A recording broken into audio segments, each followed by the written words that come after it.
नमस्कार मित्रांनो, एक स्पेशियस 2 BHK मी आपल्यासाठी घेऊन आलेलो आहे दादर वेस्टमध्ये.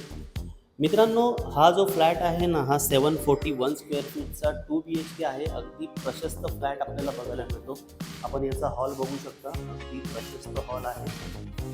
बाहेर आपल्याला 2 लिफ्ट मिळतात आणि या हॉलनंतर आपल्याला त्याला एक अटॅच आपल्याला एल शेपमध्ये किचन मिळतो. हा लोअर फ्लोअरचा आहे मित्रांनो, 741 स्क्वेअर फीट. हा याचा फर्स्ट बेडरूम. हा विथ अटॅच वॉशरूम आपल्याला मिळतं. येथे आपल्याला एक एक्स्ट्रा स्पेस मिळतो, डक एरिया पुढे. हे एक वॉशरूम आहे कॉमन आणि हा सेकंड बेडरूम. तर मित्रांनो, 741 स्क्वेअर फीटचा हा लोअर फ्लोअरचा फ्लॅट आहे आणि याची जी प्राईज आहे ती आहे 3,70,00,000 रुपये. तर जरूर मित्रांनो मला कॉन्टॅक्ट करा ह्या प्रॉपर्टीसाठी.